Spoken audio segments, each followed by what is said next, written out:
गुरुभ्यो नमः। गुरुर्ब्रह्मा गुरुर्विष्णु गुरुदेवो महेश्वरः गुरु साक्षात् परब्रह्म तस्मै శ్రీ గురవే నమః। భక్తాదులందరికీ నమస్కారం తెలుపుతూ ఈరోజు వచ్చే వీడియో ఏంటంటే కబీర్ దాస్, కాశీలో ఉన్నటువంటి గొప్ప కబీర్ దాస్, ఎన్నో దోహేలు రాసినటువంటి కబీర్ దాస్ ఎన్నో అతను ప్రపంచానికి రాసి ఇప్పుడు కూడా అవి దగ్గర 680-90 సంవత్సరాలు అయినప్పటికీ కూడా ఇప్పుడు కూడా అతని రాసినటువంటి పద్యాలు లాక్కుంటాయి, దోహే అని అంటారు వీటిను. అవి చాలా చక్కగా అవి ఇప్పుడు కూడా రిలీషన్లో జరుగుతున్నాయి. ఆయన అప్పట్లో జరిగినటువంటి విషయాలన్నీ కూడా ఇప్పుడు రాయటం జరిగింది. కబీర్ దాస్ జననం ఎలా జరిగింది అంటే, ఇక్కడ ప్రత్యేకంగా కబీర్ దాస్ గురించి చెప్పటం ఏంటంటే, తల్లిదండ్రికి పుట్టినటువంటి బిడ్డడు కాడు కబీర్ దాస్. దీని ఇంకొక స్టోరీ ఉంది. పువ్వుగా ఆ బాలుని రూపంగా మారినటువంటి ఈ సన్నివేశం ఒక గొప్ప మహిమాన్వితం ఇది. ఎందుకంటే మన భారతదేశంలో ఎంతోమంది మహానుభావులు, గురువులు, యోగులు, మునులు ఎంతోమంది మన హిస్టరీ మన భారతదేశంలో ఉంది. అవన్నీ కూడా అవి తెలియకుండా మన మరుగున పడి ఉన్నాయి. అవి నేను ఆలోచించి కొన్ని గొప్ప మహిమలు వాళ్ళ చేత జరిగినటువంటి మహిమలు అవి కొన్ని మనకు ప్రజలకు అందించాలనే ఆకాంక్షతోటి ఈ వీడియోలు చేయటం జరుగుతుంది. ఇప్పుడు కూడా ఈ కబీర్ దాస్ యొక్క జననం ఎలా జరిగింది అనేది మనము కొంచెము ఈ వీడియోలో చర్చించుకుందాము. అంటే ఫ్లాష్ బ్యాక్ వెళ్తాం, మనము జననం ఎలా అయింది, దాని కారణం, లింక్ షాట్ ఏంది అని ఇప్పుడు ఆలోచన చేసుకుందాం మనము కబీర్ దాస్ గురించి. అంటే కబీర్ దాస్ పుట్టక ముందుకు అక్కడ శ్రీ మహావిష్ణువు అంటే చెప్తారు మనకు, దీంట్లో శాస్త్రంలో రాయబడి ఉన్నది, గ్రంథాలలో రాయబడి ఉంది. కబీర్ దాస్ అంటే వీళ్ళు జననం ఎలా అయింది దీని గురించి మనకు కొంచెం వర్ణన వస్తుంది అన్నట్టు. అంటే శ్రీ మహావిష్ణువు పాలకడలిలో అంటే ఆ పాల సముద్రంలో శేషశయనపై పవనించి యోగమాయలో ఉన్నప్పుడు లక్ష్మీదేవి కాలుతుతూ కొంచెం డిస్కషన్ జరుగుతుంది అక్కడ. అంటే లక్ష్మీదేవి ఏం చెప్పటం అంటే ఉచ్చారణ ఏం చేస్తుందంటే లక్ష్మీదేవి, ఈ కలియుగంలో అంటే ఇక్కడ కలియుగంలో ఈ ప్రపంచంలో నా భక్తులు ఎక్కువయ్యారు, లక్ష్మీదేవి భక్తులు ఎక్కువయ్యారు. అంటే అడుగడుగున నన్నే పూజిస్తున్నారు, నన్నే కొలుస్తున్నారు. మరి ఇంత గొప్ప విష్ణుమూర్తి భక్తులు కూడా చాలామంది లేకుండా పోయారు. ఎందుకంటే చాలా తక్కువ, ఎక్కడ కనపడటం లేదు అసలుకి. సరిగ్గా వైరాగ్య పురుషులు కనపడటం లేదు. నా భక్తులే ఈ కలియుగంలో అడుగడుగున దర్శనమిస్తున్నారని విష్ణుమూర్తితోటి లక్ష్మీదేవి చెప్పడం జరుగుతుంది. ఆ శ్రీహరి నగి, ఆ విష్ణుమూర్తి నగి, అవును, ఎందుకంటే ఒక ఉపమానం చెప్తారు, కొంగలు అనేకం చోట కనపడుతుంటాయి, హంసలు అరుదుగా కనపడతాయి, ఎక్కడనో ఒక ఉన్నాయి కానీ కనపడటం లేదు. ఆ కొంగలు మాత్రం అనేకంగా, అవి తెల్లగానే ఉంటున్నాయి, ఇవి తెల్లగానే ఉంటున్నాయి. అంటే నా భక్తులు కూడా ఉన్నారు కానీ కనపడకుంటున్నారు. నా భక్తులు కూడా చాలా చోట్ల ఉన్నారు కానీ గుర్తించే వాళ్ళు లేక వాళ్ళు అమాయకంగానే తిరుగుతున్నారు. వాళ్ళు నా భక్తులు ఉన్నారు యథార్థంగా. అంటే అప్పుడు లక్ష్మీదేవి చెప్తుంది శ్రీహరితోటి, అసలు నాకైతే తెలియటం లేదు, నీ భక్తులు ఎక్కడున్న జాడ కూడా తెలియటం లేదు. నా భక్తులేమో అడుగడుగులు ఉన్నారు, ఎవరన్నా ఉంటే చూపెట్టు నాదా అంటే అని విష్ణుమూర్తిని సంబోధించడం జరిగింది లక్ష్మీదేవి. అప్పుడు చెప్తూ ఉన్నాడు, కాశీలో రామానంద స్వామి అని గొప్ప భక్తుడు, అతను మామూలు భక్తుడు కాదు, అతను పరాకాష్ఠకు వచ్చినటువంటి పూర్ణస్థితి వైరాగ్య పురుషుడు ఉన్నాడు అక్కడ.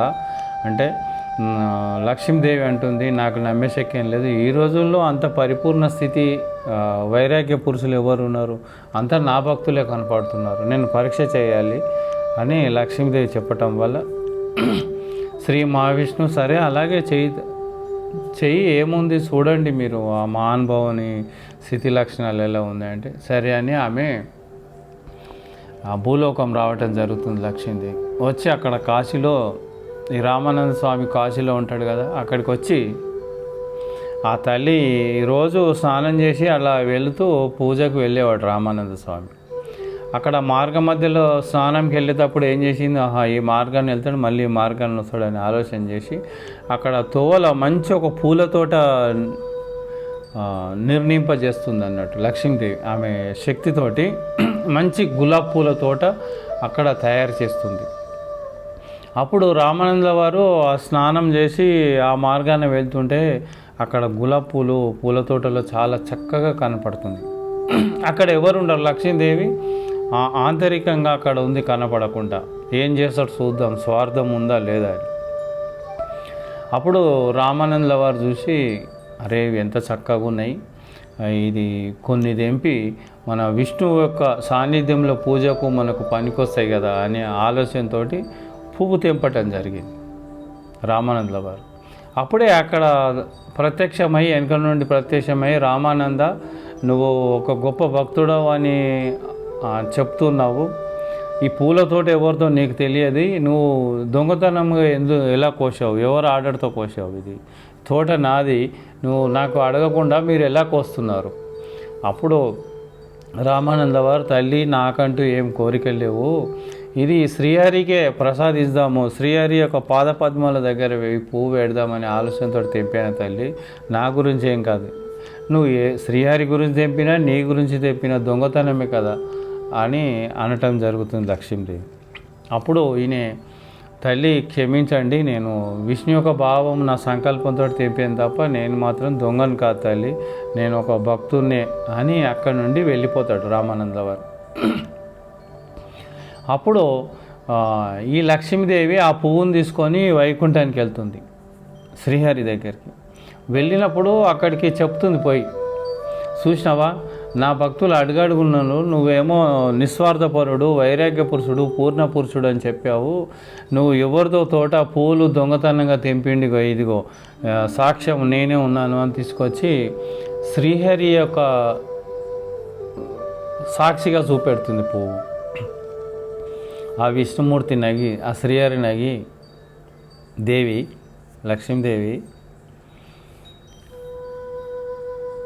నా భక్తుడు ఎంత గొప్ప భక్తుడో తెలుసా, రామానందుల వారు ఆయన సంకల్పం మామూలు సంకల్పం కాదు, ఆయన సంకల్పం ఏంది, ఈ పువ్వు నా పాద పద్మాల చెంత పెట్టాలని ఆయన సంకల్పం చేసిండు. కనుక ఆ పువ్వు నీకు తెలియకుండా నీ ద్వారా నా పాద పద్మాలకు చేరేటట్టు ఆయన సంకల్పం చేసింది. నువ్వు ఒక పనిముట్టుగా మారినవు, నువ్వు దొంగతనం అనుకుంటున్నావు, ఆయన సంకల్ప బలమే నీ చేతితోటి నా పాద పద్మాల దగ్గరికి చేరేటట్టు చేసింది. ఎంత గొప్ప మహానుభావుడో తెలుసుకున్నావా, సూక్ష్మంగా ఆలోచించు లక్ష్మీదేవి అని చెప్పడం జరుగుతుంది. అప్పుడు లక్ష్మీదేవి కొంచెం సిగ్గుపడి, నిజమే నాదా, ఇది నేను తెలుసుకోలేకపోయాను, అహంభావనతో తెలుసుకోలేకపోయాను, ఇంత పెద్ద మహాభక్తుడు నా చేయి ద్వారా నేను నీ దగ్గరికి చేరిందంటే గొప్ప మహానుభావుడే అని తెలుసుకొని, మరి అతనికి ఏదన్నా సమర్పించుకోవాలి, ఆ రామానంద్కి ఇంత గొప్ప భక్తుడు కదా అంటే, సరే ఇప్పుడు ఆయనకంటే ఏం కోరికలు లేవు, కాకపోతే ఆయనే ఏదైతే సిస్టమ్ పెట్టిండో, భక్తి భావన మార్గం ఏదైతే పెట్టిండో అతనికి ప్రచారం చేయటానికి శిష్యవర్గం కావాలి, ఒక గొప్ప శిష్యుడు కావాలి. ఇప్పుడు నువ్వు పువ్వు తీసుకొచ్చినావు కదా, ఈ పువ్వే గంగా నదిలో వదిలితే అది బాలుడు రూపంగా వెళ్ళి అతనికి సేవలు చేయడం జరుగుతుంది అని విష్ణుమూర్తి చెప్పంగానే ఆ లక్ష్మీదేవి తీసుకొచ్చి ఆ గంగా నదిలో వదలటం జరుగుతుంది. అది ఆ పుష్పం అలా వెళ్తూ వెళ్తూ వెళ్తూ ఉంది అన్నట్టు గంగా నదిలో. వెళ్ళినప్పుడు అక్కడ నీరు అనే ఒక మొహమ్మదీయుడు, అంటే ముస్లిం, నీరు అనే ఒక ముస్లిం అక్కడ ఉండేవాడు. అతనికి పిల్లలు లేరన్నట్టు, పిల్లలు కలగటం లేదు, ఎన్నో దైవానికి ఎన్నో మొహమ్మదీ ఆరాధన చేసినా కానీ పిల్లలు పుట్టలేదు అతనికి. అక్కడ ఆ నది దగ్గర ఉండగానే అది మెల్లమెల్లగా వస్తూ ఈయన కనపడతట్టు అటు బాలుని రూపంగా వచ్చి అలా పైనుండి తేలుతూ నీళ్ళలా వెళుతూ ఉందన్నట్టు. అప్పుడు చూసి ఈ మొహమ్మదీయుడు, నీరు అనే మొహమ్మదీయుడు ఆ బాలుని పట్టుకొని పైకి తీసి, ఎంత అందచందాలుగా చక్కగా ఉంటాడు ఆ బాలుడు, తీసుకొని ఇది అల్లా మనకు ప్రసాదించినటువంటి బిడ్డడే అని, ఎందుకంటే నాకు బిడ్డలు లేరు కాబట్టి అల్లనే ఈ యొక్క రూపంగా మనకు ప్రసాదించిన తీసుకుపోయి అతను ఆ మొహమ్మదీయులు ఎవరైతే ఖురాన్ ఆఫీస్ అని ఉంటారో వీళ్ళు ఖురాన్ అక్కడ పెద్ద మనిషి దగ్గర తీసుకుపోతే అతనికి కబీర్ అని పేరు పెట్టారు. కబీర్ అంటే గొప్పవాడని, గొప్ప మహాత్ముడని. కబీర్ అంటే ఉన్నతమైన స్థితి అని పేరు. కబీర్ అంటే అతనికి కబీర్గా పేరు పెట్టడం జరిగింది. ఇక ఆయన బాల్యము అంతా మీకు ఎలా చేసిందో ఒక వీడియో కూడా చేశాను. అతని గతంలో 2 వీడియోలు చేశాను. ఆ ముందు కూడా ఇంకా కొన్ని వీడియోలు చేయాలనుకుంటున్నాను అతని గురించి. అంటే ఆ పువ్వే బాలుని రూపంగా వచ్చింది. అంటే తల్లిదండ్రి కలయికలో పుట్టినటువంటి కబీర్ దాస్ కాదు, సాక్షాత్ ఆ మహావిష్ణు యొక్క పవర్ తోటి లక్ష్మీదేవి యొక్క చేయి ద్వారానే అక్కడ గంగలు వదలటం వల్ల అక్కడ బాలుడుగా మారిపోయాడు. తదనంతరం ఆయన పెద్దగా వేరి ఎన్నెన్నో ఇక మీకు అన్నీ తెలిసినటువంటి కొన్ని వీడియోలు కూడా చేసేది ఉంది. తర్వాత వృద్ధాప్యం ఆవరించినప్పుడు అక్కడ మొహమ్మదీలు, అక్కడ ముస్లింలు, ఇక్కడ హిందువులు కూడా అతనికి శిష్యవర్గం అయింది. చాలా శిష్యవర్గం, 100,000 శిష్యవర్గం అయింది అతనికి.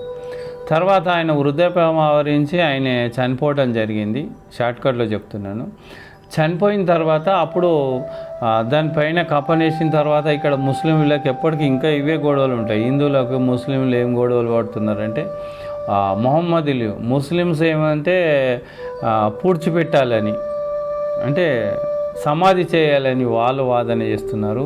హిందువులు వచ్చి దాన సంస్కారం చేయాలి, తగలబెట్టాలి ఈ దేహాన్ని అని వీళ్ళు కూడా ఇద్దరు వాదోపవాదాలు జరిగి ఆ దాన సంస్కారం ఆగింది కాస్త.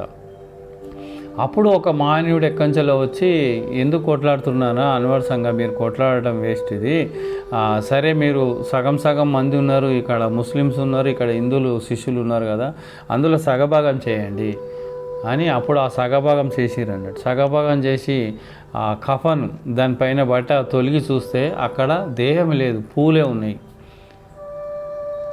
అంటే పువ్వుగా పుట్టిండు, దేహంగా మారింది, చనిపోయిన తర్వాత దేహం అదృశ్యమై పూలుగానే మారిపోయింది. అంటే ముస్లిమ్స్ ఆ సగం పూలు తీసుకుపోయి సమాధి చేయటం జరిగింది, ఈ సగం పూలు తీసుకుపోయి దాన సంస్కారం చేయటం జరిగింది. కబీర్ ఎంత గొప్ప, మనకు అర్థం కానటువంటి ఆయన జననం, అర్థం కానటువంటి మరణం. అంటే పువ్వుగా పుట్టి పువ్వుగానే చనిపోయిండు, దేహము మధ్యలోనే నడయాడుతూ అదృశ్యమైపోయింది. ఇలాంటి కబీర్ దాస్ మహాత్మునికి చాలా ఇలాంటి మహానుభావులు చాలామంది ఉన్నారు మన భారతదేశంలో. ఒక్కొక్కటి వీడియో చేయాలని ఉంది, ఎందుకంటే మన హిందూ ధర్మ సాంప్రదాయం చాలా గొప్పది. ఎన్నెన్నో మహానుభావులు ఉన్నారు. చాలామంది బయట దేశం ఒక వీళ్ళు పొరుగు దేశాలలో వాళ్ళే ఎక్కువ మనము అభ్యాసంలో చేసి వాళ్ళు ఇట్లా చేయమన్నారు అట్లా చేయమన్నారు అని. మన గొప్ప సంస్కృతి ఉంది, గొప్ప మహానుభావులు, ఆత్మను దర్శించిన వాళ్ళు, పరమాత్మ స్వరూపులై అలరారుచున్నటువంటి దైవమే నడయాడుస్తున్నట్టు మహానుభావులు ఎంతోమంది ఉన్నారు. వాళ్ళది ఒక్కొక్క వీడియో చూసి అందరికీ అర్థమే కావాలని నేను అనుకుంటున్నాను. కాబట్టి ఈ రోజున ఈ మహానుభావుంది ఒక వీడియో చేయటం జరిగింది. చక్కగా మనం కూడా వాళ్ళు చెప్పినటువంటి ఆచరించి ముందు వెళ్తే మనకు కూడా చక్కటి అవకాశాలుండి ముందు పోతే మనకు కూడా ఎంతో కొంత జ్ఞానం వస్తుందని ఈ సందర్భం తెలుపుతూ నేను సెలవు తీసుకుంటున్నాను. జై గురుదత్త.